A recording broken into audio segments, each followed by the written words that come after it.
ಕೊಡೆ ನೀ ಬಿಡೆ ಅನ್ನೋ ಹಾಗಾಗಿದೆ ಸರ್ಕಾರ ಮತ್ತು ಸಾರಿಗೆ ನೌಕರರ ಪರಿಸ್ಥಿತಿ.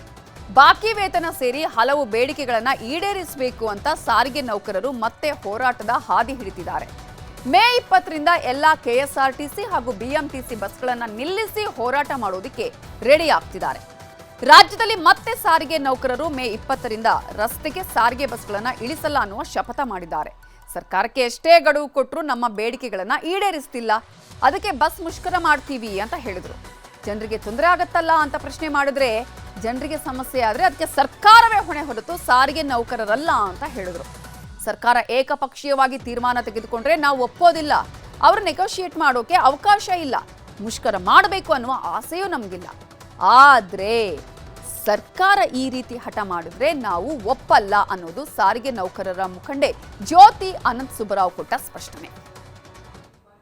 ನಮ್ಮ ನೌಕರರಿಗೂ ಒಂದು ತಾಳ್ಮೆ ಅನ್ನೋದಿರತ್ತಲ್ಲ, ಎಷ್ಟು ಅಂತ ಅವರ ತಾಳ್ಮೆ ಪರೀಕ್ಷೆ ಮಾಡೋದು ಸರ್ಕಾರ. ಹಾಗಾಗಿ ಸರ್ಕಾರ ಇರಲಿ ಅಥವಾ ಮ್ಯಾನೇಜ್ಮೆಂಟ್ ಇರಲಿ, ಹಾಗಾಗಿ ನಾವು ಇನ್ನೂ ಸಾಧ್ಯ ಇಲ್ಲ ಅಂತ ಹೇಳಿ ಇವಾಗ ಒಂದು ಮುಷ್ಕರಕ್ಕೆ ಕರೆ ಕೊಟ್ಟಿದ್ದೀವಿ. ದಿನನಿತ್ಯ ಇವ್ರ ಮಕ್ಕಳಿಗೆ ಫೀಸ್ ಕಟ್ಟಬೇಕು, ಬಾಡಿಗೆ ಕಟ್ಟಬೇಕು, ಮನೆದು ಎಲ್ಲ ಜಾಸ್ತಿ ಆಗ್ತಾ ಇದೆ.